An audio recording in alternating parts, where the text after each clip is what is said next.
how stable are Insta360s, and in particular the X4 is the model that you're watching both of these videos on right now. If you're new to the channel, this is windsurfing, this is a really windy afternoon, and this is the Ridealong channel, and this is the Insta360 Stabilization test.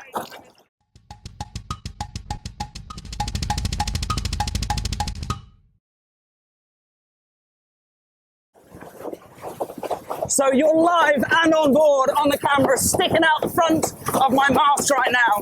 I'm traveling at something like, and I haven't got a GPS on me, but something like 45, 50 kilometers an hour, bouncing across the water. It's very bumpy. I'm all over the place. And as you can see from one camera looking at the other camera, this is not flat water. This is rough conditions. But what I hope you can see is, yes, from one camera to the other, they're bouncing all over the place. But what I hope you can see is a stable, clear shot of me windsurfing along. Or, like you're going to see in a moment or two, they're 360 cameras. We can see anything we want. So let's spin the camera around. Let's have a look at the view up ahead of me. I don't know who this is. I'm going to overtake them in a second. I might give them some space. They're a bit out of control. But that shot was pretty steady, I reckon, as well. Woo! Now, I really haven't done much to these shots at all, as in special editing or stabilization. It's all built in. And you go back through the years, cameras and action cameras, when they first started, they were pretty shocking, weren't they? They give a cool view. You could strap them on to whatever you wanted to strap them to, but the view was just, well, it made me feel sick, let's be honest. Now, I hope, as I'm cruising along here just now, all of that sort of seasick feeling or the shaky video is completely gone.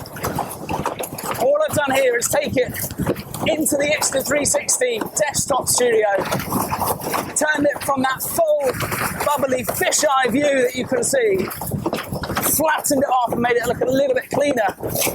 And then all the AI in the cameras and the app has done the rest.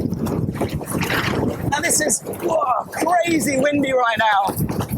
I need to change gear because with windsurfing here, we have certain equipment for certain conditions. I'm definitely on the wrong one, and my aim deliberately was to make it as uncomfortable and as bouncy as I possibly could. So if you do look at the board or even the view trailing out the back, it's rough. I'm all over the place. But even as I go around the corner, which is the hardest part of windsurfing to keep flat, whoa, and you can probably tell from my voice, I'm straining. It's definitely not flat, but I think you'll agree that view stays pretty great throughout. If you are thinking of getting an Insta360, follow the links in the description. I put them down there, and actually depending on which one you get and which time of year you buy your camera, there's various other little freebies thrown in with that camera as well, so be sure to follow that link through to make the most out of your money and get the best product you can.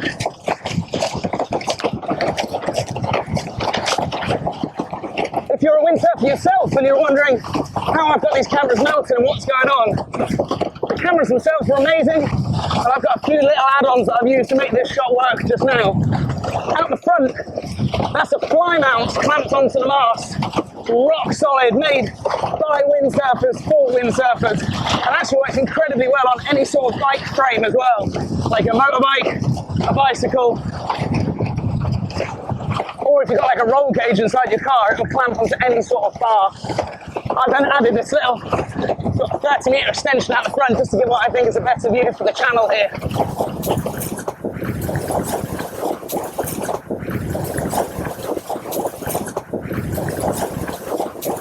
And at the back, behind me, that's the Sail Video Systems harness mount.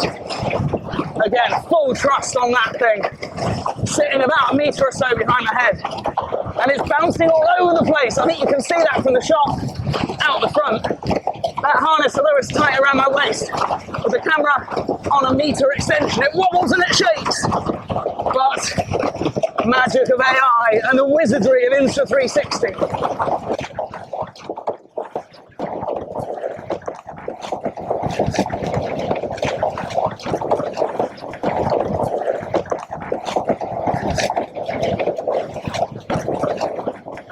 If you're to the channel, hit the like button, hit the subscribe button.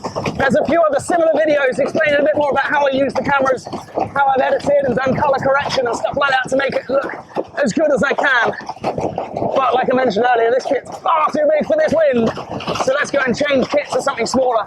And I'll see you elsewhere on the channel very, very soon.